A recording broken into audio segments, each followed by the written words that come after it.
যে প্রশ্ন স্বপনবাবু আপনার কাছে রেখেছিলাম যে বেদান্তের মানবতাবাদকে জনসমক্ষে ছড়ানোর ক্ষেত্রে স্বামী বিবেকানন্দ গুরু ভাইদের সহযোগিতা কতটা পেয়েছিলেন? অবশ্যই এটা খুব গুরুত্বপূর্ণ জিনিস একটা। আমি তার আগে একটা মজার কথা বলি। হুম, এক্ষুনি বিস্ফোরণের খবরটা হুম, দেওয়া হলো। হুম, তো স্বামী বিবেকানন্দ ছিলেন ভালোবাসার একটা বিস্ফোরণ। এই ভালোবাসাটাই কিন্তু বেদান্তের মূল কথা। মানবতাবাদ বলতে হুম, যেটি মহারাজ বলছিলেন যে প্রত্যেক মানুষের মধ্যে কিন্তু দেবত্ব রয়েছে। হুম, এই দেবত্ব বিকাশে শ্রীরামকৃষ্ণই তাকে দায়িত্ব দিলেন। কি বললেন? এই যে ছেলেরা যারা গুরু ভাইরা রয়েছে, হুম, বলছেন যে তুই শক্তিমান, তুই বুদ্ধিমান। শক্তিমান বলতে শারীরিক শক্তি না, মানসিক শক্তি। হুম, হুম, তুই বুদ্ধিমান, ভালোবাসা দিয়ে এদেরকে বেঁধে রাখ।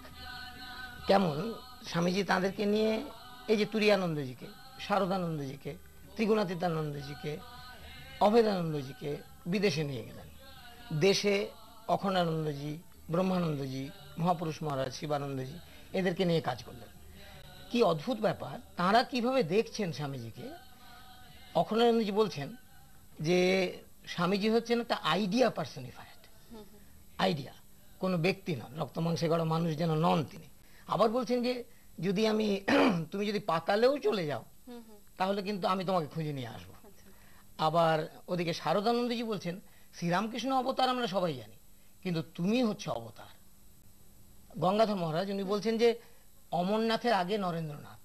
আচ্ছা, আবার ওদিকে কি অপূর্ব কথা, লাটু মহারাজ একেবারে লেখাপড়া সেই অর্থে কিছু জানেন না, অদ্ভুতানন্দজি তিনি বলছেন গুরু ভাই হো তো অ্যাসা, মানে অর্থাৎ নরেন্দ্রনাথের মতো। আবার রামকৃষ্ণানন্দজি তিনি বলছেন যে বল নরেন শিব, নরেন শিব। হুম, তার এই যে ভালোবাসায় কি করলেন, তার কোনো কার্পণ্য ছিল না। আর এই কার্পণ্য ছিল না কেন? কারণ প্রত্যেকের মধ্যে তিনি শিবকে দেখতে পেতেন। হুম। শিব অর্থে কি? যা সুন্দর, যা মঙ্গল, যা সম্পূর্ণ, তাই শিব। অর্থাৎ কিনা একটা সম্পর্কের খুব সুন্দর একটা বাঁধন গুরু ভাইদের সঙ্গে স্বামী বিবেকানন্দের ছিল। এই আজকের দিনে ঠিক কি বার্তা দিচ্ছে? খুব খাঁটি কথা, খুব জরুরি এটা, যে আজকের দিনে আমাদের ঈর্ষা, হুম, একটা দেশ, দ্বন্দ্ব, মতান্তর থেকে মনান্তর, এই জায়গাগুলো থেকে কিন্তু আমাদের সতর্ক থাকতে হবে। হুম, হুম, কারণ স্বামীজি যে সময়, মনে রাখতে হবে, পরাধীন ভারতবর্ষ, কপট দক্ষিণ সন্ন্যাসী, তিনি একটা অপূর্ব মিশনকে মাথায় রেখে তিনি কিন্তু মানুষের মধ্যে প্রবেশ করছেন একেবারে। এবং সেই জায়গাটাতে মানুষকে সবার উপরে স্থান দিচ্ছেন। অনেকে বলেন না প্রাসঙ্গিকতা তাঁর আদর্শের, মা বাবাকে শ্রদ্ধা করার কোনো প্রাসঙ্গিকতার প্রশ্ন কোনোদিন উঠবে না। ঠিক তেমনি বিবেকানন্দের আদর্শের প্রাসঙ্গিকতা উঠবে না যতদিন মানব সভ্যতা থাকবে। তার কারণ মানুষ সেই তাঁর আদর্শের মূলে, হ্যাঁ, কেন্দ্রবিন্দুতে। হুম, কাজে ঈর্ষা রহিত হয়ে, বাসনা রহিত হয়ে যদি ভালোবাসার চর্চা আমরা জীবনে করতে পারি আন্তরিকভাবে, তাহলে কিন্তু আমাদের আজকের যত সমস্যার সমাধান হতে পারে এবং এটা একেবারে। সম্ভব। হ্যাঁ, মহারাজ আপনি কি বলবেন আমি বিবেকানন্দের আদর্শের জায়গা থেকে? হ্যাঁ, স্বপনদা যা বললেন হুম, ওইটিরই একটা ডেমনস্ট্রেশন হিসেবে, উদাহরণ হিসেবে একটা ঘটনার কথা বলবো, ভক্তদের হয়তো ভালো লাগতে পারে। তখন রাজা মহারাজ স্বামী ব্রহ্মানন্দজি মঠের প্রেসিডেন্ট। স্বামীজি একদিন শরীরটা খারাপ, ওর এক গৃহী ভক্ত শরৎচন্দ্র চক্রবর্তী, স্বামী শিষ্য সংবাদ তার লেখা, তিনি এসছেন। ওকে উনি বাঙাল বলে ডাকতেন, বাংলাদেশের লোক ছিলেন।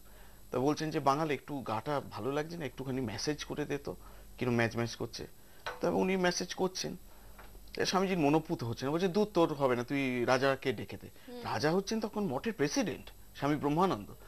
ইনি তো ইতস্তত করে গিয়ে ডেকে দিয়ে বললেন যে স্বামীজিকে আমি আপনাকে মেসেজ করতে ডাকতেন। উনি মালকোঁচা মেরে ফতুয়া গায়ে দিয়ে চলে এলেন। এসে 2 ঘন্টা একবার দলাই মলাই করলেন, করে চলে গেছেন। যখন শরৎ চক্রবর্তীর মনে একটু দ্বিধা হচ্ছে, উনি গিয়ে আবার রাজা মহারাজের ঘরে নক করছেন। নক করে বলছেন যে আমার একটা প্রশ্ন আছে, আপনি মঠের প্রেসিডেন্ট, ঠাকুর আপনাকে মানসপুত্র বলতেন, তা আপনাকে দিয়ে স্বামীজি এরকম গা টেপালেন। বলছেন জিভ কেটে, বলছে ছি ছি বলিস কি রে, স্বামীজি যে স্বয়ং শিব, তুই কি এখনো বুঝতে পারিস নি?